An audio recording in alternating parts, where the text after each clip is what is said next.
It's another fine day at Camp Dynasty. I am Counselor Austin, joined by Counselor Collin.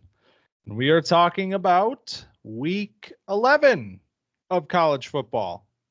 Week 11 is getting real close to the end of the season, which means we're going to have to start grinding available tape for way too early. I mean, we already kind of did way too early. Maybe it's just too early rankings and mock drafts and all of the good stuff that the end of the season brings. But before we get there, we got Week 11 to talk about. Yeah, I love how the season is like riding a wave. Like Week 1 comes and it's like, oh man, I'm so excited to dive in. There's real stats. Like all summer we've been waiting for this, and then it's like you get to by the middle of the season, it's like, all right, yeah, we got a bunch of names, like some new guys are emerging. And then you get to this point of the season, you're like, all right, come on. Like, we've got the guys, we got the stats, the big games have happened. We kind of have an idea. We can get into like real draft season now. Yeah. The thirst for draft season, I feel like just comes quicker and quicker every year. But we will have before we get into rankings 2.0, which is what comes out of the season here, we look at the whole class again. We're doing another mock draft, so that will be coming up here in, it looks like 1 month ish. So we are 1 month away from revisiting the class in mock draft form, so that's exciting. That is exciting.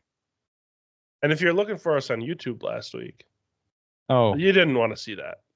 Because I was sick as a dog. I mean, you could hear it if you listened. Listen, we're skipping that one. All right. Yeah, a sick day a sick week on YouTube, and now we'll be back next week. But you caught us on the pod feed, and we had some fun players to talk about. Some guys at the top, some guys towards the end. And this week, I would say it's maybe one of the most interesting slates of names we've had over the entire season. There's quarterbacks, there's IDPs, people.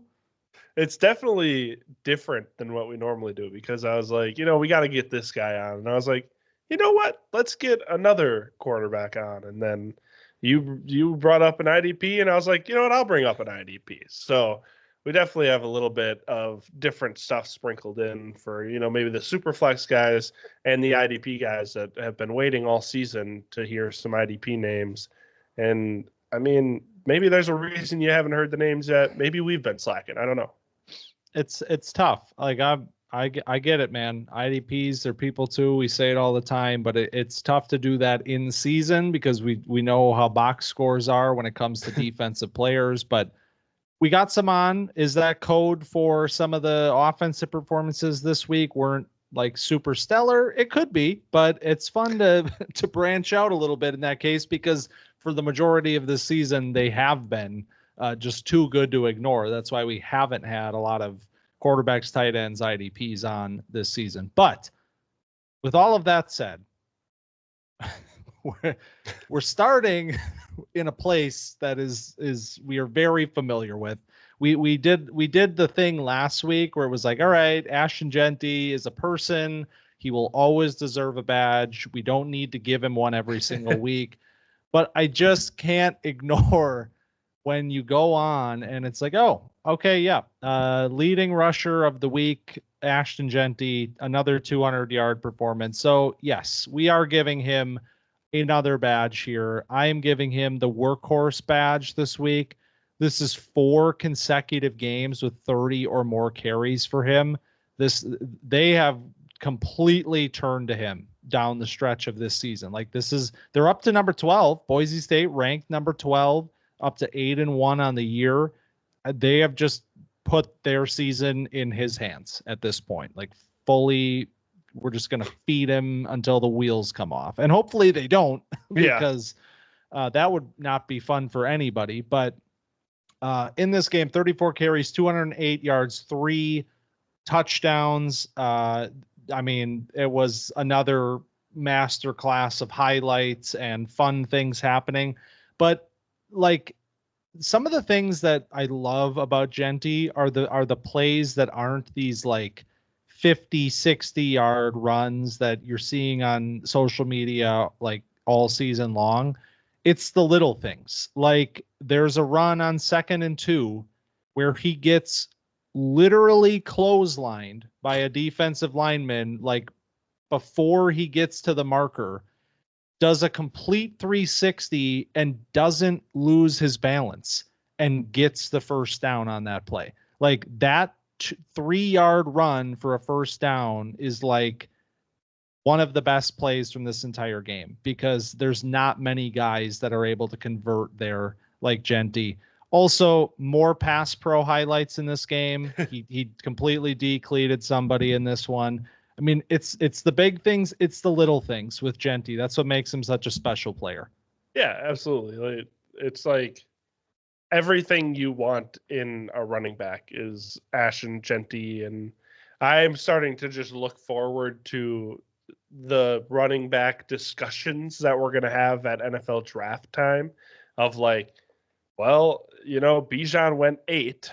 How high does Ashton Jeanty go? Because we've talked about like the quote unquote traits that Jeanty has and like how it's different from the Saquon, the Bijan, the Zeke Elliott, the Christian McCaffrey. It's not like the same vibe as those guys, but like when you talk about who he is as a player, he has literally everything you want. He has breakaway speed, he has contact balance, he has a vision, he does good work in the receiving game and blocking. And it's like goal line, you got it. It's what else could you ask for? It just doesn't look as aesthetically pleasing as some of those other guys. So like, is he out of the conversation for a top 10, top 15 pick? I don't know, because I saw like someone mocking him like 28, and I was like, I don't know why he would go that low. And I know we're getting a little early into those conversations, but that's what's going to surround this player, because it's not going to be, is he going to go first round? Like, I think we can safely assume a player of this caliber,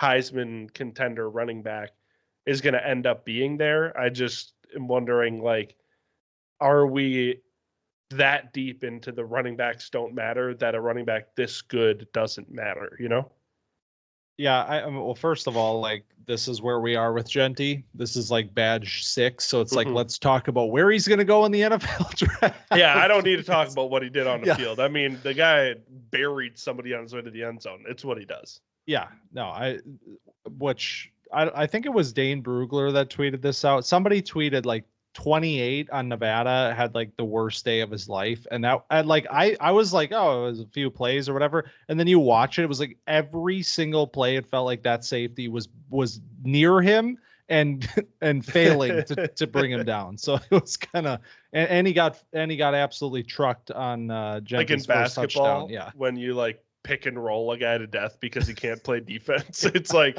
we're running at this kid every single time. But in terms of the NFL draft, like way too early takes.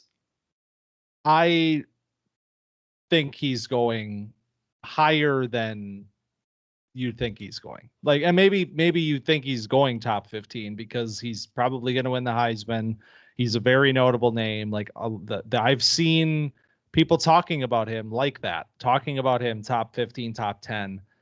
But we saw what happened with Bijan. Like people weren't even ready to admit that Bijan was going in that range of the draft. So it's fair to question whether or not Jeanty would. But I think what you're seeing this season, not just statistically, like not just because he's going to win the Heisman, not just because he's going to flirt with potentially breaking a record, like. It's all of those little things. It's what he brings to this position. He's about as complete of a running back as you're going to find. Like maybe he's not this, Bijan, Saquon. It's not sexy. It's not, but it also kind of is. Like it's like nuanced running back play sexy. Like Bijan and Saquon have those plays. Like Saquon had the dead leg on the sideline play, like that's gonna live forever, and like Saquon also like reverse hurdled somebody like last week. Yeah, and he's still doing it 8 years later. And Bijan, no shortage of plays like that in Texas. But like Jeanty, it's just the footwork and the contact balance just always showing up. Every single run, it feels like he's his feet are lightning quick. He's hitting his spot quickly, decisively. He's getting upfield incredibly quickly, and he's just making guys miss constantly.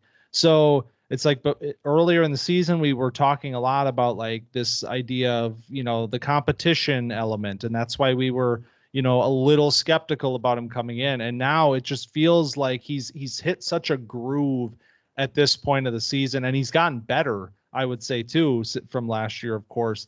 And you just see every single game he's doing things at nearly a perfect level for the running back position. So he did lose a fumble. He did. This was his first fumble of the year. That was a big problem for him last year. It was nice to see him kind of holding onto the ball a little bit this year. Hopefully this isn't a trend that picks up now.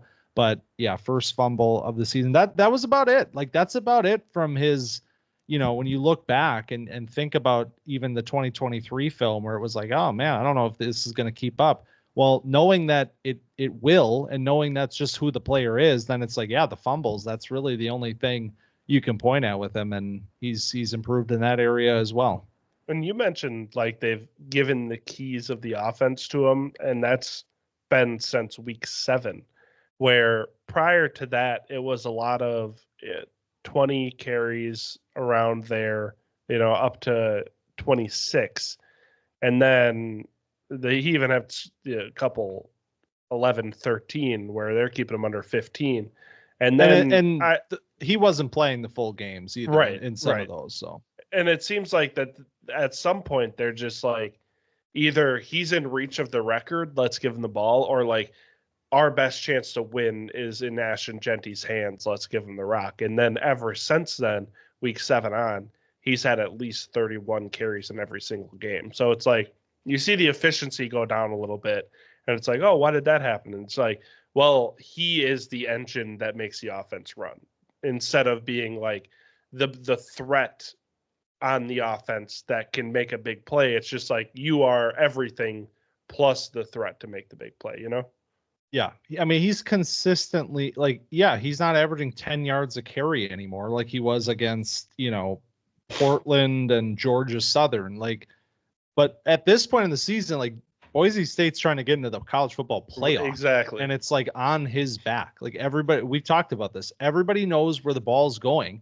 He's getting it 30 times a game. They can't stop him. Yards per carry is still above 4 pretty much in every single one of these games. 6, 7, 5. He is unstoppable even when he is being schemed against. So right. What badge you give him?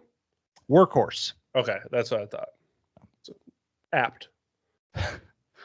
Well, let's keep the running back conversation going with another fun running back from this group. Yeah, we're going Devin Neal. He's getting the record breaker badge. I was watching the Devin Neal tape, and I'm like, damn, good player. What's new?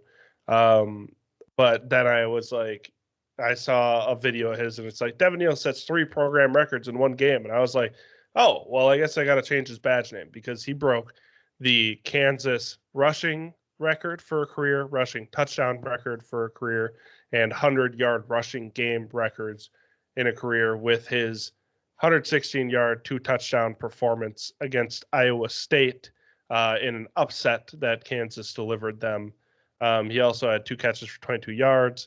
This is 4 weeks in a row where he's been really good through the air, which we've been asking Kansas to do. I mean, it's hard when you have a mobile quarterback like Jalon Daniels to ask him to check it down. But when you have an NFL athlete in the backfield with you, it's like, let's get him a couple more touches. But Devin Neal, I mean, doing the things that he always does, being quick, being elusive, just hard to bring down with burst. And this is arguably his best game against a good team so far this year, where he's had good games but it's been against Houston and whoever they played week 1. And it's like, I'd like to see him put up big numbers, and then he does it all against Iowa State. And, just a fun player, and I'm excited to get my hands on him in a couple of drafts towards the end of the first round. Yeah, I mean, he came back to school basically to break these records. Like Yeah. he could have came out in the draft last year. We talked a ton about him last year. And when there's an article, like he's quoted saying like being Kansas's all-time rushing leader is like something that I value, and like I want to come back and do that. So he's done it. He's accomplished that goal, and the next stop for him, I mean, it's the NFL, because like you could look at this season and say like he's kind of taken a step back in a couple areas, but like he's done this literally since the beginning of his college career. Like this is one of those rare players that it just like he got on campus and was a productive player for 4 years. Right. Like he stays all the way through, this will be 3 consecutive 1,000-yard rushing seasons for him. Like he's basically left nothing up for interpretation at this point. Like this season, you could explain away like any of these statistical drops for a number of reasons, and I don't think many of them have to do with the player himself. Yeah, I 100% agree. And it's like when you look at the player, it's exactly what you'd ask for. And I think that's like part of what we don't really think about when we're talking about players coming out or not coming out for the draft. It's like, yeah, they should come back. They just had a great season. And they're thinking like, hey, I love this school. I love playing for this school. I want to help them win a national championship, or I want to break records here. And like, can't blame them. Like, it's a pretty incredible resume to be like, now on Sundays, you'll always be referred to as like Kansas's all-time leading rusher until someone else comes through and breaks it. So yeah, pretty sick, and a pretty sick performance to put him there. And it means a lot when this program started where it was when he got there, right? And where basketball it got. School. Yeah. Completely changed the narrative about Kansas in his time there. So showed a lot of good patience in this game too, which I really like. Oh, that I think it was the second touchdown. Where he's like just waiting for something to open up and then shoots the gap and goes. Yep. Real good. Damn. All right, let's talk about another running back. And this one is long overdue. Like I said, there's been a lot of great players this year, big time producers in college football. And we've tried to really, expand the net a little bit this year and like not give the same 10 players like all the badges. But RJ Harvey, UCF's running back, has been having one of the best seasons across college football. And we haven't given him a badge yet. And I've had my eyes on him for a few weeks. He's just racking up huge games, 4 consecutive weeks now with 100+ yards. And it's time to shout him out. Who is this player? He's a 5'9", 208-pound senior running back. He's coming off of a 1,400-yard season in 2023. He should surpass 1,400 yards again this year. He's already over 1,300 yards on the season with 19 touchdowns. This game against Arizona State, he had 25 carries for 127 yards and 3 touchdowns. I'm giving him the battering ram badge because he's more of an elusive back from what I've watched of him. But in this game, he had just 2 clock cleaners, like just lower the shoulder and the defensive player just flies backwards. So, I mean, he's a player that, when you look at the resume, the statistical resume, it's obviously incredibly impressive. Yards after contact per attempt number. That's the one, we kind of look for, a number that's over 4. That's putting yourself in some pretty great company. His is sitting right at 3.81, which is still one of the top marks in college football, but 58 missed tackles forced on the season. That is one of the highest numbers. He had 8 in this game that tied a season high for him. So kind of a complete runner. Not entirely sure yet where he's going to stack up in this class. I haven't watched enough of him, but he sure made a ton of noise on the stat sheet this season. He just came into this game with like absolute bad intentions. I don't know what got into him because, like you said, he's a little shifty.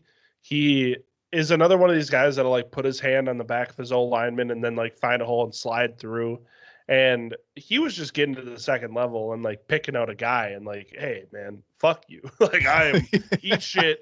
I'm coming for you and just burying them. And it's like, I love it. You know, I love when your running back can do both because sometimes it calls for that. Sometimes it calls for, hey, it's me and you, and there's only one way that like either I'm getting a first down or you're tackling me, and I'm not gonna let you tackle me. So, I mean, fun player that, like you said, has been extremely productive. I mean, another one of these guys that's at almost at 7 yards per carry mark, which is nuts. Like I used to look at 5 yards per carry and be like, hey, we're doing great. Every 2 carries is a first down. And now we're looking at multiple guys with high volume backfield roles that are like up around that 7 yards per carry mark. And it's like, I don't know what to do with all these guys. I don't know what to do with all these running backs. And so I don't know, man. We'll see. Dude, running backs 2.0, that's going to be an absolutely insane episode. It's going to be hard to leave guys off that list. Yeah, we might have to do like a way too early like top 15 because Seriously. it's just.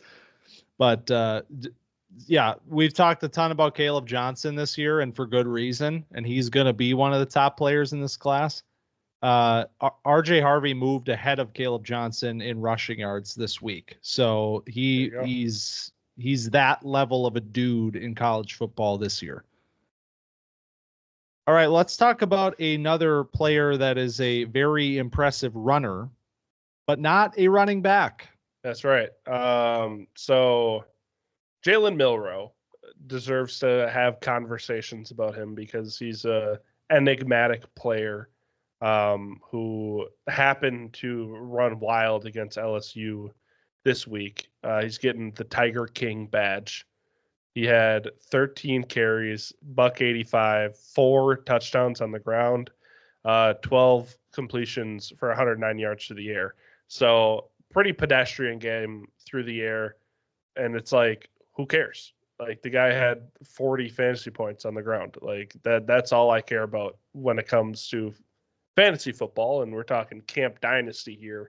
So I guess like the question to pose is, we know Jalen Milroe is limited as a passer. We 100% can see it on a week-to-week basis. We've talked about him like 3 or 4 times this year on separate weeks. He's had back-to-back 2 interception games. I think the last time we talked about him was week 8 against Tennessee when he threw 2 picks just after throwing 2 picks against South Carolina. It's like, man, Jaylin, we got to clean this up. And he's like, you know, instead of doing that, I'm just going to run the damn ball, and he's going to do it himself. And that's worked. But also it's like, I would have loved to see that development as a passer continue that we saw early in the season and hasn't really built on that huge Georgia performance that we've cited multiple times before. It's like, okay, I love that you can get to almost 200 yards on the ground, but like, does that make you an NFL quarterback? I don't know. And so I don't know. It's a very topical conversation too, because we literally just saw a raw passer with extreme athletic upside go number 4 in the draft and literally just get benched a year later, despite being injured for most of his rookie season. Like they gave Anthony Richardson almost no leash to figure it out.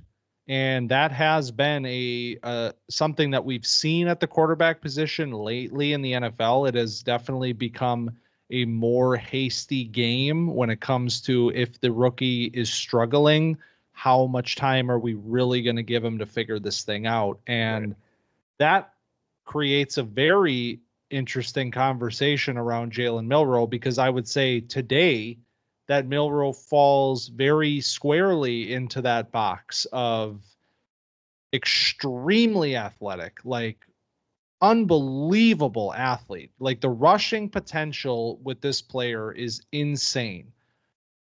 Incredibly inconsistent as a passer.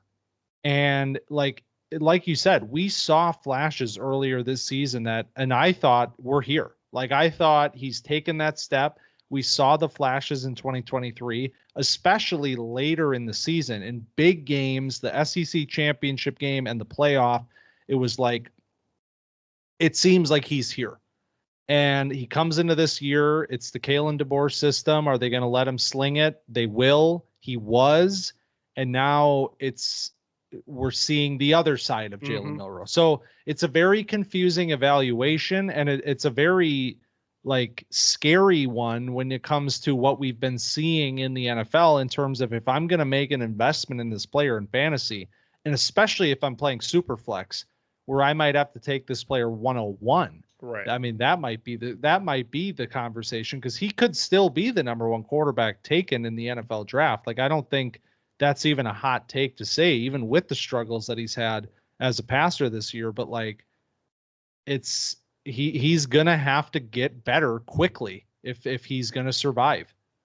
Yeah, absolutely. It's like you look at this player and you cited Anthony Richardson, which is not a bad take to be like, yeah, this guy is similar, like mirrored to Anthony Richardson, but Jalen Milroe's got 4 years under his belt. Like, this is not a guy, because the thing that we loved about Anthony Richardson is like, he's only a junior. He's only been playing quarterback full time for 2 years. And he already looks this talented and has all these tools. And then it's also like the size thing. And he gets to the NFL and he shows those tools and the potential. And there's still a lot of question marks around him. Right now, I don't know if there's a ton of question marks around Jalen Milroe. I feel like we're looking at a player that he's kind of like taken the test and we've seen the answers. And it's like, I don't love what he's put out there, like, but I also know what I'm getting, like I know what he can do in a run heavy pro style scheme. I know what he can do in a pass heavy, maybe college friendly scheme. And neither are like the ideal answer, but both are like a tantalizing prospect that like, I think an NFL GM would love to give to their coaching staff and say, hey, he's got a big arm and he can run. Let's see what we can do. Now, can they work out the kinks? I don't know. That's why they're NFL coaches. If they can, they're proving themselves. But if they can't, I won't be surprised. Well, and the flip side of that is like, compare this version of Jalen Milroe to the one from 2 years ago. Right. Like when he comes in 2022 as completely like spelling, is that Mac Jones? Yep. Mac Jones. Yeah. Coming in to spell Mac Jones. And it was like, what? This is the Alabama quarterback of the future? Like, He could barely throw the ball. He was purely a runner at that point in his career. Last year, you saw him take big steps forward as a Bryce passer. Young. Of course, Bryce Young. We Bryce. didn't forget about him just because, he looks kind of good. He might be back. I don't know. But yes, Bryce Young. So the path from 2022 backing up Bryce Young to getting markedly better as a passer in his first season starting, despite getting benched earlier in the year. Like, he got better even after getting benched. Coming into this year and looking even better as a passer, I would say, and now hitting this obstacle. So it's like, I don't think he's obviously not a finished product. He's 21 years old. He's only been starting full time for 2 years. He's certainly not the level of, inexperienced. He'll be 22 in a month, by the way. So Just 22. We'll call him 22. We'll call him 22. Trying to avoid misinformation. Yeah. Bad reporting. Yeah. Somebody listens to this a month in the future and it's like, hey, why did he say that? Obviously not the same level of inexperience as Anthony Richardson. That was a very unique circumstance, more comparable to like a Trey Lance, who we also saw what happened with Trey Lance when he wasn't given the reps that he needed. Milroe has a lot more starting experience under his belt. He started in big college games, the biggest of the big college games. So I'm willing to kind of look at that development, look at the steps that he has clearly taken over a 3-year period of time, and say, I believe that this player can continue to get better. It's just that, will the NFL allow that to happen? If he comes out slow next year and the passing is still rocky, is he going to get the leeway he needs to really get better and really become the player that I think he can become? And that is a question that we do not have the answer to. That's right. Let's stay in this game. Talking quarterbacks, how about IDPs, baby? Because Alabama has a few of those, as they always do, players to keep an eye on the defensive side. Came into the year thinking Deontay Lawson might be the linebacker to watch for Alabama this year, and he's having a great year. He's going to be an IDP that we're talking about later in the process. He had an interception in this game. But that's not the player we're talking about this week. I am giving the not so secret weapon badge to Jihaad Campbell, hybrid linebacker edge player on this Alabama defense. Where does this badge name come from, other than the fact that he was a weapon on the field in this game? 24/7. Let's go all the way back to when he was a recruit. He was a 5-star player. He was the 16th overall player in the 2022 recruiting class. And 24/7's Andrew Ivins said this about Jihaad Campbell, quote, "A defensive chess piece, could be viewed by some as a front 7 tweener without a real home, but wears that tag almost like a badge of honor with his hard-nosed mentality. By far one of the most intriguing defenders in the class of 2022, given his skill set, as he could make an impact in a variety of different ways on Saturdays." And that was pretty prophetic of what we've seen with Jihaad Campbell over the last couple of years, because this year he really is that sort of weapon chess piece player. He's playing interior linebacker, he's playing off the edge, and he's playing all of those positions at a very high level. In this game specifically, he had 10 total tackles, 2 sacks, and a forced fumble. Those are PFF numbers. I believe the more standardized outlets might have given him a sack and a half, but we'll call it 2. He tied a season high in pressures with 4 and posted a season best 8 stops. So he was all over the field in this one. He's 6'3", 244. He really does kind of feel like that tweener. Like, you might want to label him as a tweener. He's not quite big enough to feel like he can play edge full time in the NFL. He's very big for today's standards at off-ball linebacker. But man, he is athletic as hell, and he clearly shows you that he has this pass rush skill set to go along with, really good play at the linebacker position. So he's been one of the big risers, I think, of this IDP class, and a player that I think this performance really says, all right, we got to start talking about him maybe pretty high in terms of the IDPs in this class. Yeah, this is going to be another interesting player who's going to show up and show out at the combine, and you might recognize the name if you watch that fateful Georgia-Alabama game that we've talked about a lot. He had a pick in that game with a nice big return to set up the Alabama offense. In this game, with real stats, he had 6 solo tackles, 6 assisted tackles, a sack and a half, and a forced fumble. So, I mean, just impactful all over the field. He had a forced fumble earlier this year against South Carolina. He's had multiple double-digit tackle games. He's up around that 7, 8, 9 tackle number almost every single week save one against Georgia.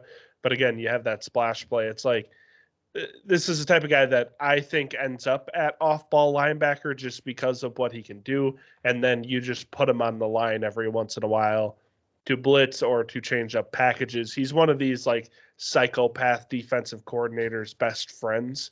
A guy like Ivan Pace went to the Vikings, and Brian Flores is like, oh, this guy's got a sick pass rush repertoire on top of just being a nice sound middle linebacker. Like, let's put this guy wherever. Or even like Josh Metellus.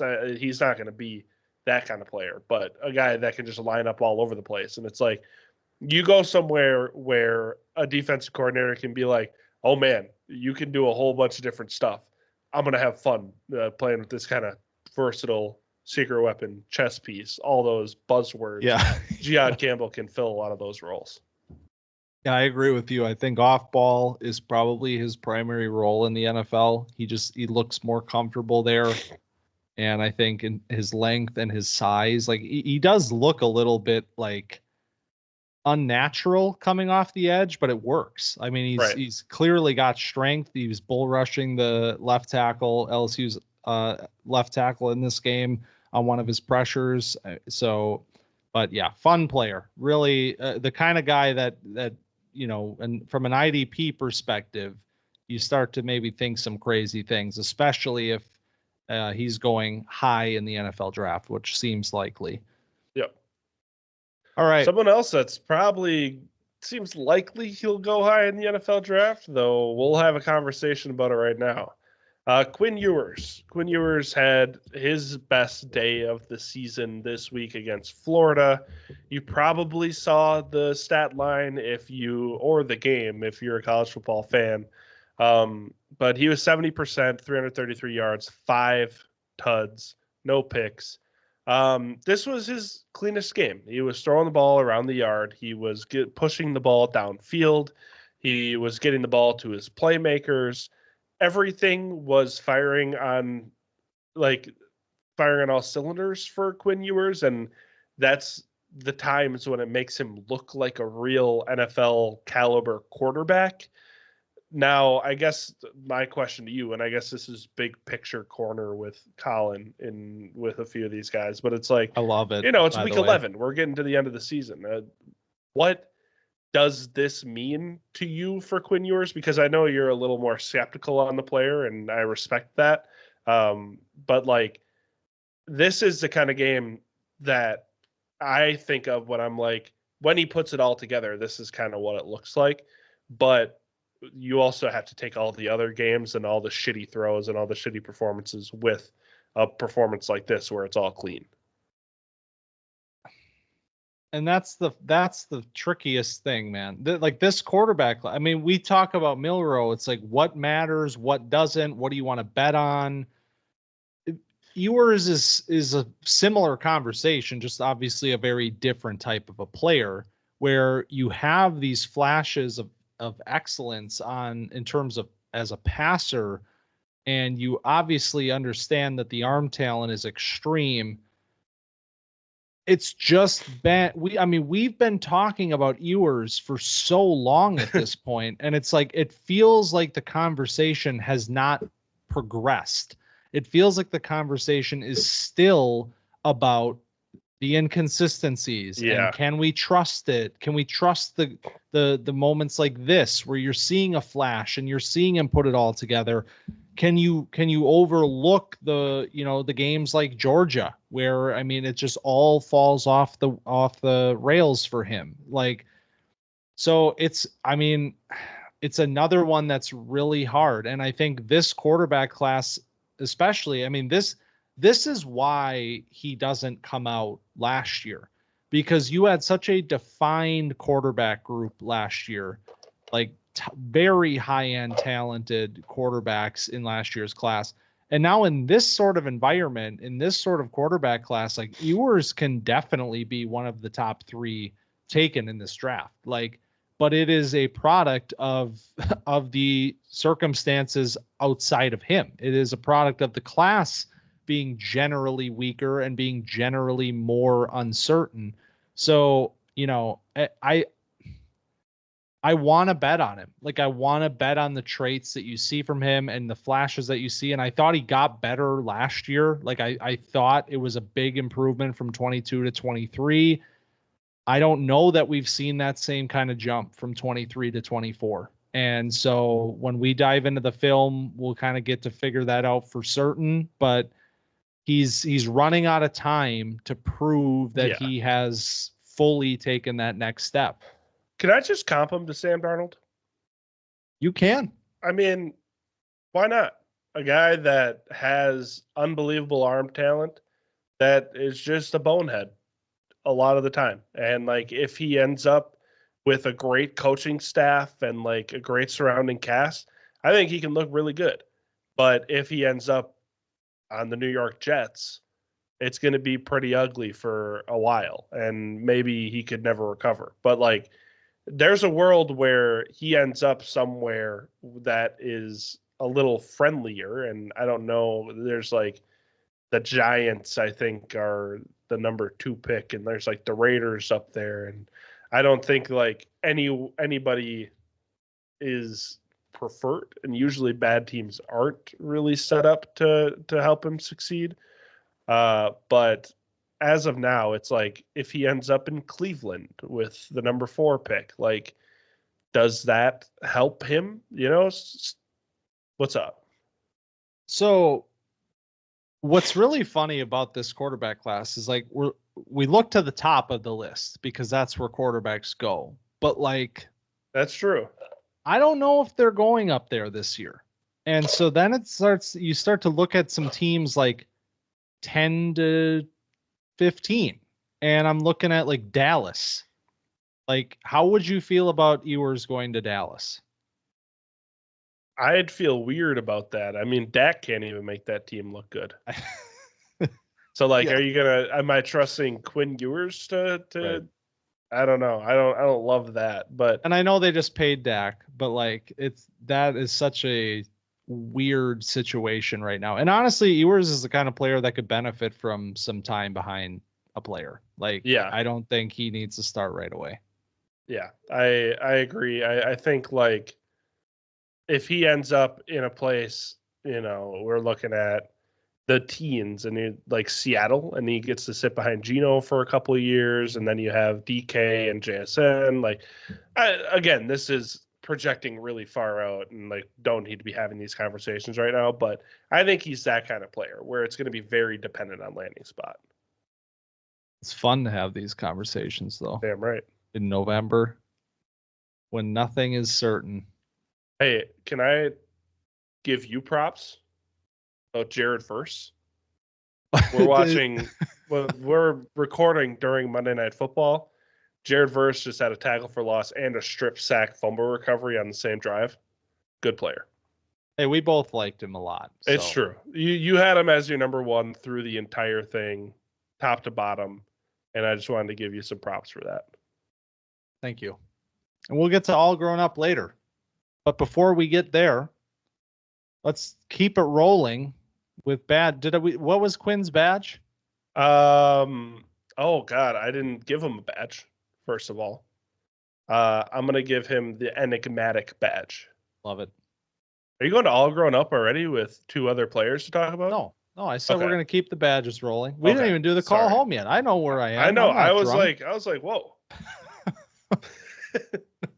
Too excited about Jared Verse. I'm not missing this player that I'm very excited to talk about. Another Iowa State wide receiver. I don't know where they come up with these guys. Like Alan Lazard, Xavier Hutchinson, like Hakeem Butler. Like for some reason, Iowa State always has these wide receivers. We've talked a lot about Jaydn Higgins already. Talked about him a few times this year. There's another one, and his name is Jaylin Noel. So Higgins is the big body X receiver. He got the down there somewhere badge, I think, last week. This week, the smaller slot receiver, Noel, is getting the wheels badge because he's got wheels. I mean, the guy's got... I know, creative, right? He's 5'11", 200 pounds. He's playing in the slot about 70% of the time for Iowa State. And he is a field stretcher. And I think he's a field stretcher that can make a name for himself in the league as a deep threat that can do a little bit more. He's having a fantastic season for Iowa State, a career year for him he's a senior. In this game against Kansas, so back to this game, Iowa State lost. I jinxed them last week. They were coming off of a loss to Cincinnati, I think, and a Texas Tech, similar colors. They lost to Texas Tech, but I still said this could be a college football playoff team. One loss, but they could get themselves back in it. Nope, back-to-back losses. See you later, college football playoff chances for Iowa State. But Noel had 8 catches for 167 yards and 2 touchdowns. 8 catches tied a season best, and yards, touchdowns were season highs for him. So he was just getting loose consistently deep in this game. I mean, it was just nobody could match with him down the field.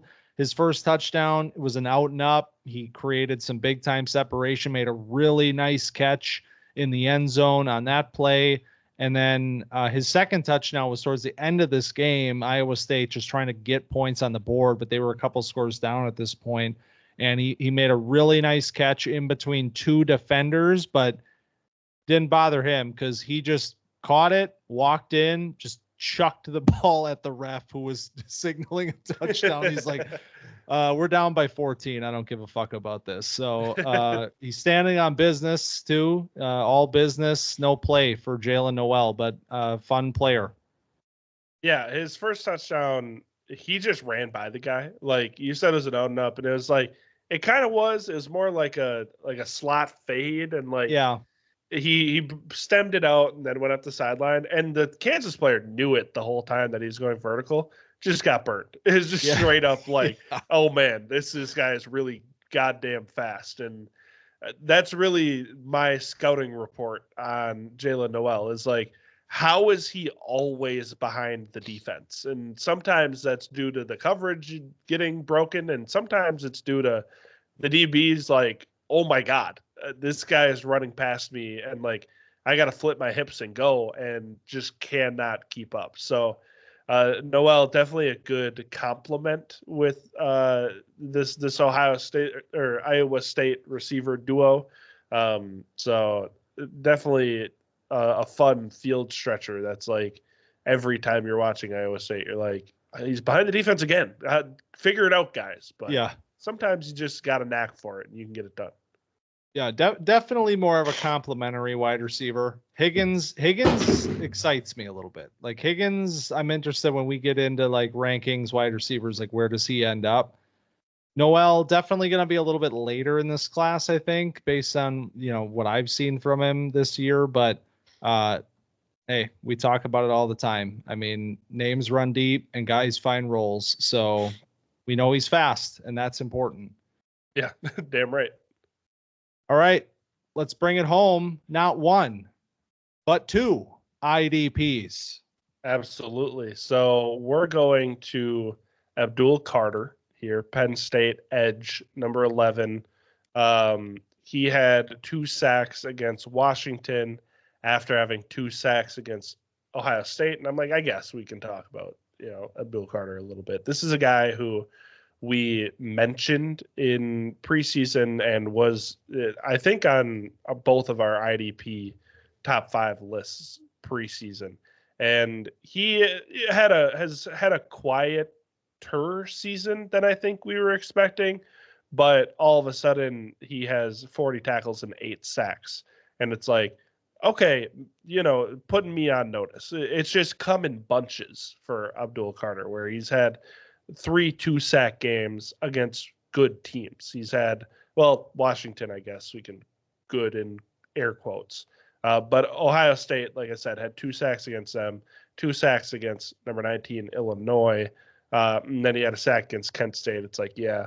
And he had a sack against USC. But it's the things he's doing in between. I would say he's racking up good tackle numbers, which I think is really impressive for an undersized edge player like Abdul Carter. He's about 260, which is not small, but he's thin. He's thin, and he is more of a speed player, but it seems like he's working power and like he's filling gaps with aggression in the run game, which I really like. It's like he's not being a passive player where he's kind of sticking with the block and then shedding one way or the other when he sees the running back go. He is initiating and closing the gap to make the running back make a decision. And does that have to do with scheme? Absolutely. But also like taking the initiative to be like, I am upping my run defense because I need to be more intentional about it is really impressive. It's like, man, when you think about like IDP and what we do for fantasy football, and you talk about a guy with, 5 solo tackles and a sack, it's like, those are big numbers. Or you look at, and that's what he did this week against Washington, and a forced fumble. It's like, that's a 20-point game, easy. That's 22 points. It's like, hey, Abdul Carter, pretty good. So this is a player that we haven't talked about enough, I don't think. Yeah, I think before this week, I think we may have given like 2 total IDP badges through this season up until this point, and he was one of them. Like he is, I mean, but like you said, I mean, the first 9 weeks of the season, he has 4 sacks, which is as many as he had last year. But we know that he was converting to a full-time edge role this year, so we were expecting to see that number climb and maybe even get way, way up there. And he has matched that total in the last 2 weeks, like you said. So he's up to 8 sacks on the year. That's matching a career best for him, and games to play. So, and I think what you talk about as a run defender, I mean, that's like his experience as an off-ball linebacker is just helping him in a big way, especially and a player that has this like athletic upside to move to the edge and immediately be an impactful edge player. I mean, it's no surprise that, people were flirting with the name Micah Parsons because of the same school, the same build, the same trajectory of linebacker to edge. Like jersey number? Was Parsons 11 at Penn State? I'm pretty sure. Yeah. So I mean, why would you be 11 in the NFL if you weren't in college? So, I mean, literally, like everything is the same. The resume, the number, like it's all the same. Can this player take that step and become that level of a pass rusher in the NFL? I mean, I think what we're seeing this year is that's a decent thing to bet on. And I think he's playing his way up into maybe edge 1 in this upcoming class. I like that. But we still love James Pierce, even though bad. People have turned on him, and it hurts me to see that. But I almost talked about James Pierce today. I mean, he's picking it up. Last few weeks, he's looking better, right? I was going to talk about him today. No, he had a sack last week. He's had a sack in 3 straight games, half sack at least in his last 6. So he's doing okay. All right, well, that's 8 badges and fun one, man. I love talking IDPs. Let's do it more often. But we are going to have to pivot to some bad news. And this will be an interesting one because the call home tends to center around some of the biggest names in a class.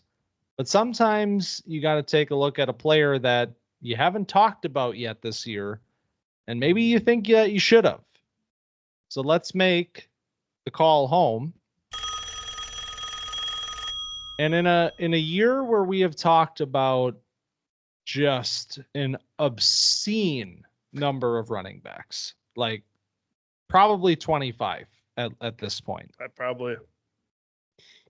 Jaydn Ott is one that I would have told you before the year. Like if you said, we're going to talk about 25 running backs this year, be like, oh yeah, Jaydn Ott's one of them. Like, of course. because he had a great year last year. He's a guy that popped on film. He drew a lot of attention, 1,300 yards, 12 touchdowns at Cal. He was the prototypical speedster. He looked to be that sort of like Jalen Wright-esque player in this class. And this has been just an absolutely disastrous season for Jaydn. The reason that you haven't heard his name like at all is because he hasn't had a game this year above 73 yards rushing. He has 169 yards and 3 touchdowns on the year this so far. Some of this is due to injury. That don't want to throw him under the bus. He's been dealing with an ankle injury. It's something that is persisting. He's missed some time with it, and maybe now even playing again, maybe not looking like the player from last year. But even so, as a junior, these conversations have to happen when you talk about a deep running back class and a guy that's not showing you what you hope to see with Jaydn. So what do you think as it sits in week 11?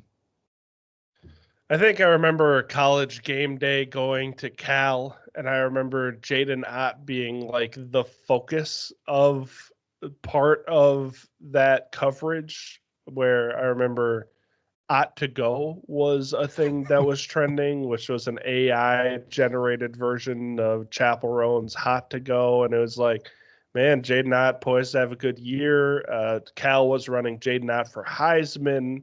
And it's like, my, how far we've fallen from then. Because it's like, just doesn't get the ball very much. And like, I mean, the ankle injury, like, really matters here. And I think that's what the conversation should surround itself around. Because it's like, yeah, he's been bad, but like, when you're hurt, and it's gonna be ugly. But when you're on the field, it also is ugly. So like, either get healthy or don't play, I guess, is where I'm at. Like, if you're gonna play, then you're telling me that you're healthy enough to produce good product on the field. And if you're not, then that's all I have to evaluate off of. And it's like, we're knocking Ollie Gordon for being bad after having an incredible season.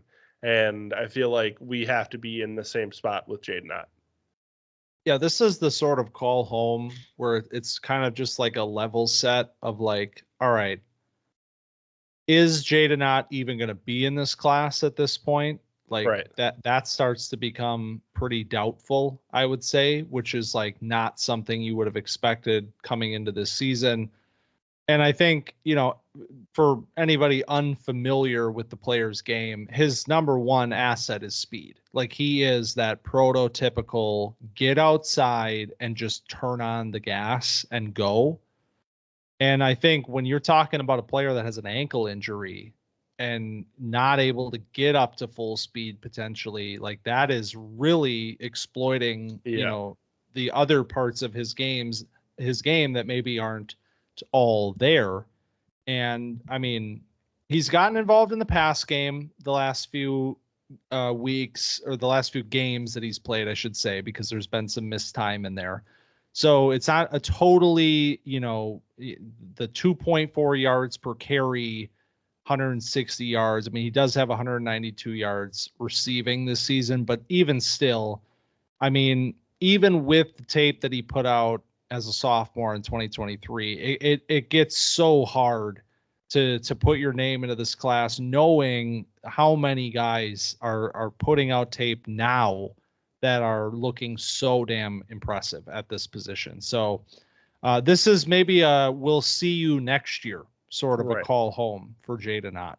Hey, and that's okay. If you take a year, you stink it up, and then you come back and you're back to what you look like sophomore year, more likely to, see the natural progression of year one, solid, want to see more. Year two, hey, you look great. Year three, off year, beat up. Year four, we're back. I'd love to see that. They call that the Emeka Egbuka. Right. Trademark. Yeah. That's the call home, and we don't end on bad news. And we already got a little bit of all grown up earlier, so let's keep the party going and light the fire and do the damn thing. It's time for all grown up. So I have a couple of running backs that I want to talk to you about. And like, you know this about me. And you want to hear my keep trade cut real quick? Yes, please. It's okay. It's not necessary. It's very important that you do it. So please but do. We got Sterling Shepard. Why can't it ever be good players? We got Sterling Shepard. We got Adam Thielen. And we got Tylan Wallace after the game of his life. Come on. I mean, I'll keep Tylan. Keep Tylan, man. The others are just, I mean. Adam Thielen at 34 years. I think I'm gonna trade Adam Thielen and cut Sterling Shepard because Sterling Shepard. I mean, man, it has to be that way. Sorry. But anyway, running backs. My bad. You know what mine was today? Huh? McCaffrey, Jonathan Taylor, and Zay Flowers. What'd you do? Kept McCaffrey, traded Taylor, and cut Flowers. See, Is that a hot take? I would have kept Taylor. Taylor over McCaffrey? Yeah. And that's fair. I don't know. I might have traded Zay. No. We're not there yet. Yeah. That's what I was thinking. I like Zay a lot. I love Zay. But like if you're offering me McCaffrey for Zay straight up, I'm taking that. I'll take my 2 years of McCaffrey being a nuclear weapon. Do you think he has 2 years? I do. Okay. He looked like, looked a little rough out there on Sunday. So one thing that everybody should know about me is that I don't quit on running backs, and that has hurt me many times in the past. But every now and then there's an Aaron Jones where you just think, or an Alvin Kamara, where you're like, wow, they're just never going to die. Derrick Henry. Yeah. Joe Mixon. That's right. Maybe that's the right process. But when he has Achilles tendonitis and doesn't play for 8 weeks out of nowhere, it concerns me a little bit. Yeah, famously, I did not. The reports about Todd Gurley's knee did not concern me. Those turned out to be not so great. Yeah. But speaking of running backs, yes, that you probably will never give up on. Yes. And I can't even say that I'm biased because all of my takes are out there for everybody to hear. I do have both of them on my fantasy team, but both of them had their best games of the season. And I'm talking about Trey Benson and Audric Estime. Now we're talking about two different levels, right? Like, on one hand, it's the Trey Benson saga that we've watched unfold where, I mean, when you look at what has happened to Benson's value, this is exactly, I bet we said it. I bet there is a clippable moment of us saying Trey Benson is going to be an awesome buy coming into next year. Because it's so predictable. It always happens. Yep. Guy is behind established starter, doesn't do anything behind established starter, and everybody just quits on him. He was RB16 week 1 of the NFL season. RB16. He was a first-round Dynasty pick. RB16. He got down to RB36 by the end of October. He dropped 20 spots into irrelevant territory just because he was behind James Conner. And if you, like me, took advantage of that situation and said, this is so stupid, why is he losing all this value? You might be feeling a little bit of vindication with the last 2 weeks, and this week specifically getting more run, looking good, and maybe a sign of things to come for Trey Benson. Yeah, this is what we call the Jackson Smith and Jigba. We said before his rookie season, we're like, hey man, he's behind DK Metcalf and Tyler Lockett. Don't expect it to happen out of the start. And people didn't. Or maybe they did. I don't know. Maybe people were like, hey, where's JSN? We need more out of him. And then he drops and free falls in the rankings. And it's like, we all knew this would happen.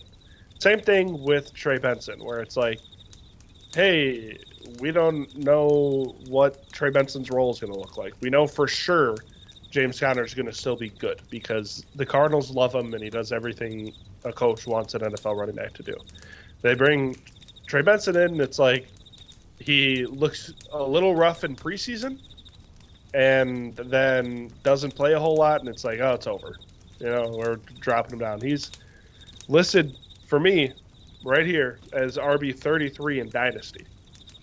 It's like, damn, we're taking a rookie running back who, might have a starting role as soon as next year as the 33rd running back in all of Dynasty. It's like, I don't know. Maybe that's a trade that you should make. And you did savvily make that trade. And Estime is another one where it's like, I don't know what this player is, but I know that he can tote the damn rock, and I know that he can, make short yardage situations work. And I also know that they've been trying to figure out what to do at the running back position in Denver for a while because Javonte obviously is not what they wanted Javonte to be after the devastating injury.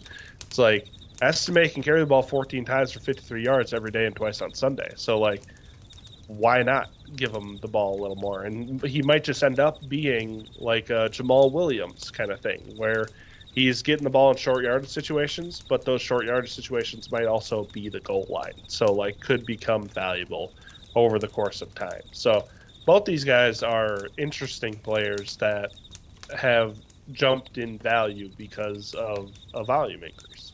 And the conversation with the Estime too, like, this is obviously two different parts of the class because one's a first round dynasty pick. Like, obviously this value is like ridiculous. It's gonna bounce back.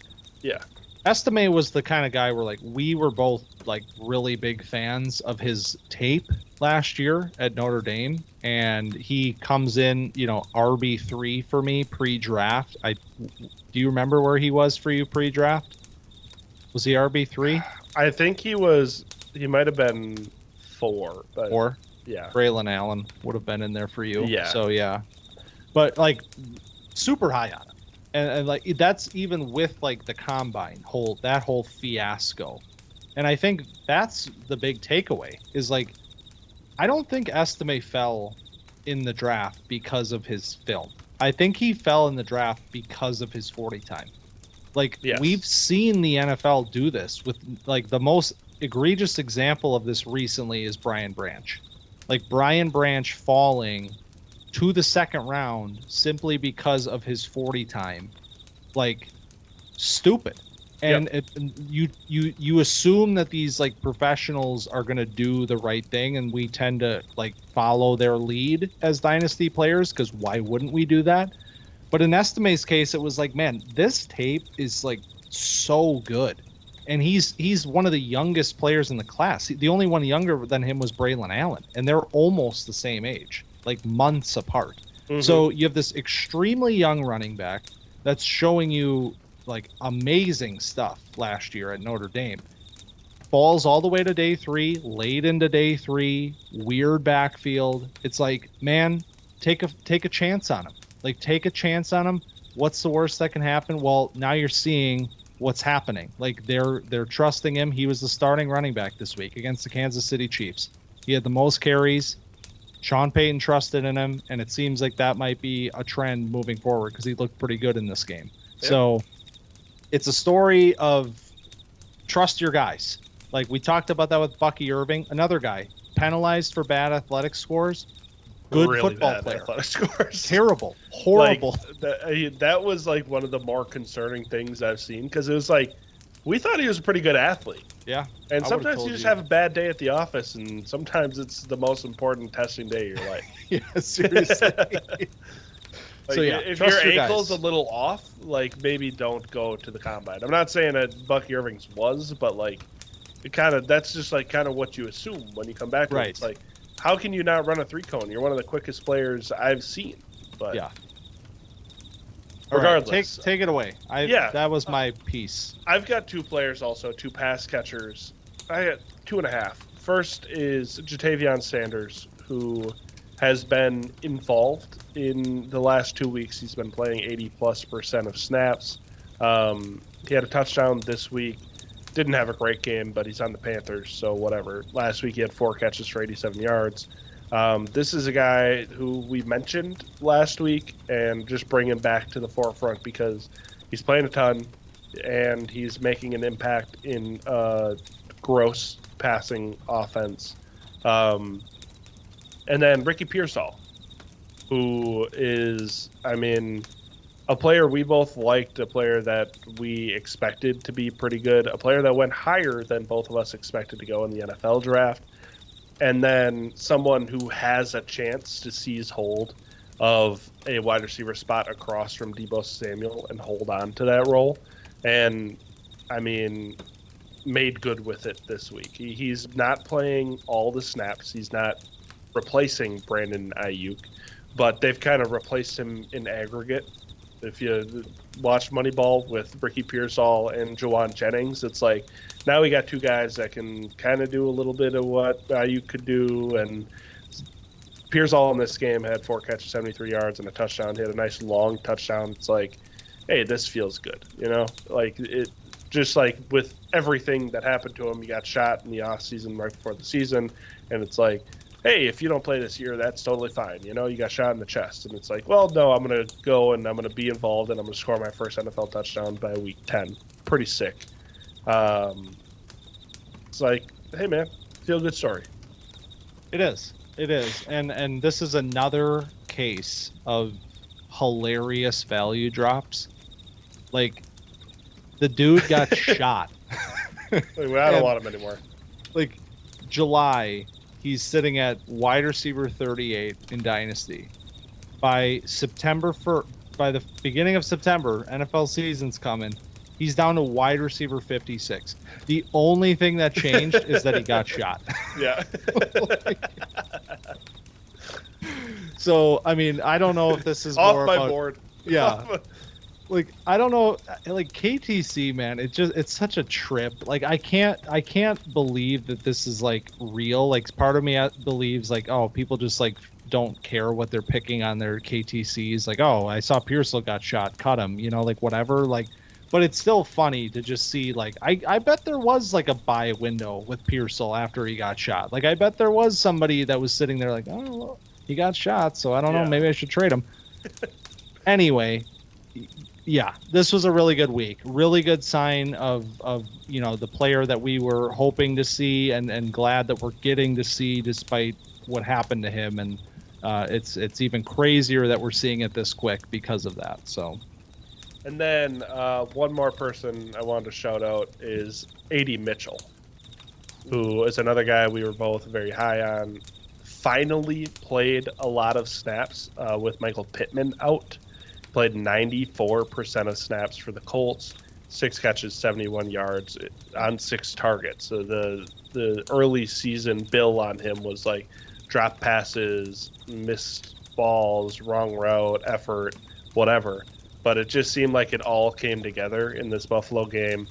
And, this Colts passing offense is mercurial at best with Joe Flacco and or Anthony Richardson, but it seems like when Joe Flacco is out there, at least they're throwing the ball around.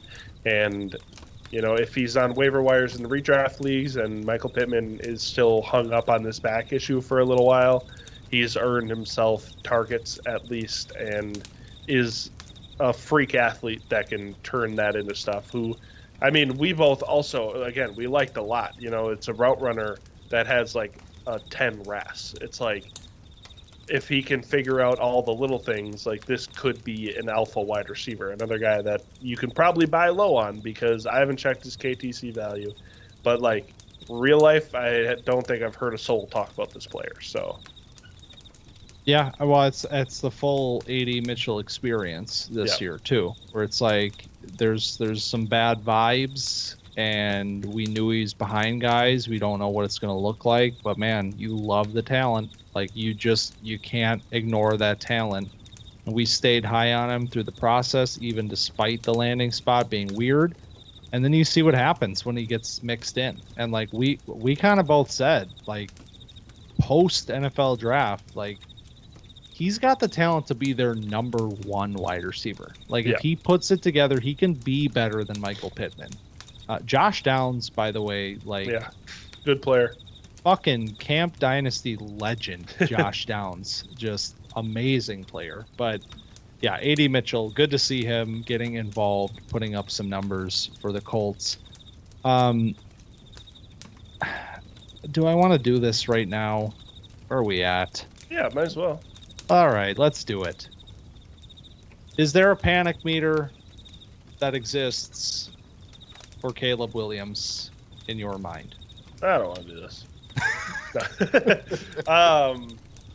Yeah, I mean, when it comes to a player that I'm worried about an organization failing, I think that's where I'm at with Caleb Williams, because this looks a little bit how I expected with him, but this offense is just putrid. I mean, the play design is awful. I've heard the clip of JSN like besmirching Shane Waldron way too many times. I don't know if you remember that one. Oh yeah.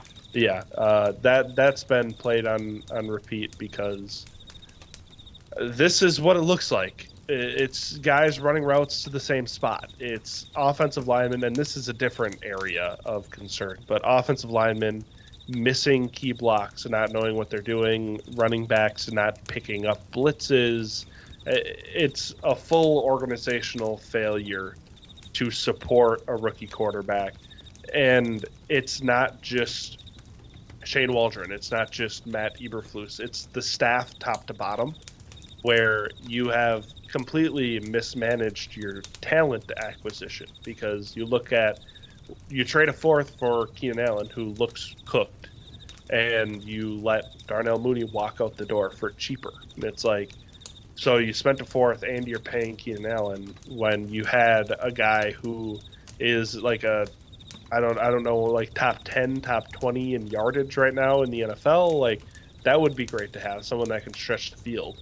And then you bring in DeAndre Swift for decent money. The guy can't pick up a blitz or find a hole to save his life. And it's like, you have Roschon Johnson in the building. You have Khalil Herbert in the building. You let Khalil walk. You don't give Roschon the ball. It's like, these are all things that I was concerned about. I was cautiously optimistic about Caleb Williams' rookie year, but it seems like from the head coach to the O-line coach, nobody really knows how to support a player of this caliber who has had some astonishing moments and had some throws that are like, yeah, thank God, like, this player still exists. But it seems like his confidence is starting to like shrink, and he's starting to become frustrated and annoyed, and he's starting to lose faith in the foundation of this team because it's crumbling beneath him. Yep, that's a great way to put it. Like, he looks rattled right now, and I think, I don't want to be the person that's like, Caleb can do no wrong, but because he's a player that needs to improve. Like, I don't think it's fair to say like he's been perfect in spite of the staff. Like, but they got to clean house, man. Mm-hmm. Like, they have to clean house. Like, I think Eberflus, I think it starts there and everybody goes. Like, I don't think you leave Eberflus in that spot if this season continues like it's continuing right now, because I think you could have made the argument that Eberflus could have gone last year, and you just start over with your new quarterback, and you bring in a fresh face and an offensive-minded face. And okay, and I don't mean to interrupt, but like, how much money did Ben Johnson cost in the offseason, and how are you not willing to pay that price? Because he's clearly the best option out there when you come in terms of play caller. Like, what are we doing? If they can lure him within the division, like that would be insane. Yeah. And but there's other options out there too. Like they just need a reset. Like Shane Waldron, man, like all the nightmares that you thought were a thing with Seattle, like it's real. Like if you are a Romo Dunze person right now, like you're feeling it alongside the Caleb Williams people, because like this whole thing about the offense being, horrific. And honestly, like unprofessional, like just embarrassing, honestly. And like Rome's having his moments, like because he's a really talented player, but he is not being set up to succeed in the way that he should be in this offense, and Caleb and everybody else. So an example that I have where it feels like a foundational misunderstanding of how to develop and put players in position to succeed is looking at DJ Moore, who has been consistently a top wide receiver in the league with dog shit around him. And it's like, hey, he's going to have the best quarterback of his career with Caleb Williams. And somehow he can't get the ball. It's like, that's where it comes down to, like, I understand Caleb Williams has his flaws. Like, it seems like things have gotten much worse post-bye week. Like, it seemed like things were starting to click heading into the bye. It's like, all right, now we reset, get healthy, look at what we did right, look at what we did bad. And then you come out and you look like absolute shit the next couple weeks. It's like, man, this is troubling, because that is the sign of a bad coaching staff, is if you can't get things fixed in the bye week. You can't get players who have historically been good with, a crew of characters at quarterback and at offensive coordinator. It's like, if DJ Moore can get 1,000 yards under Matt Rule with Cam Newton at quarterback, like, how can you not get him, 5 targets in a game? Like, it's just, it seems like a functional mess in Chicago, and I wish it was what we expected, where we're like, hey, this is the best situation that a number 1 pick has ever gone to, but it just simply has not been good. Situation matters a lot. Ask Malik Neighbors. You can't expect a quarterback to be flawless, like a rookie quarterback, and that's what they need him to be to succeed. Yeah, and that's so yes. I like how you started this conversation, which I posed you the question: is there a panic meter? And you said yes, because the situation is failing him. Yeah, and that is where my panic meter is. Like, my panic meter is they don't just clean house after this season and they let this thing linger into next year. And there was reporting that said that Eberflus and Poles are safe. And, like, I don't think Poles should have to go, because I think he's made good moves. I think he's made bad moves, but, like, all GMs do. But Eberflus, like, has to go, and the entire staff has to go in order to give this, like, some support. So if that reporting is true, my panic meter is higher. Yeah. Well, we'll see. We'll see. But that is week 10. Oh my God. Wow. That is week 10 in the NFL and week 11 college football. Man, I'm ready. We're talking NFL draft this week. Like, we got like hypothetical draft convos happening. It's in my veins now. I need it. I want it so bad, like, especially going to be there in person and everything. God. You can feel it start to swirl around a little bit. Absolutely. So we're going to keep it rolling for a few more weeks, 3 more weeks, 12, 13, and 14, and then we are in to Camp Dynasty's draft season. But I'm excited to talk about the final stretch, because there's going to be some, we're going to find out, will Ashton Jeanty close out this Heisman campaign?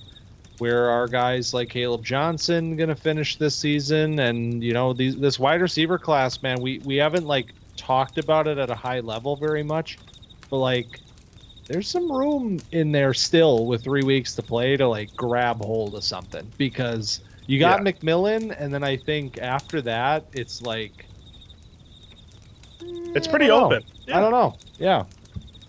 So a lot of questions unanswered with only 3 weeks to play. So that is exciting, and I'm looking forward to breaking it down alongside of you. But if you enjoyed our breakdown of week 10 of college football, week 11 of college football, and week 10 in the NFL, be sure to find us on Twitter at camp_dynasty and TikTok at camp.dynasty, and subscribe to our YouTube channel, where video feeds of the pods will resume going up this week and for the foreseeable future. So, and of course, like, rate, review, subscribe, share, and follow the pod feed as well, because we very much appreciate that. Keep pushing, Jared Verse. I need more points, baby. Jared Verse, the goddamn legend, man. I love it. Thanks for stopping by Camp Dynasty this week, and we'll see you next week.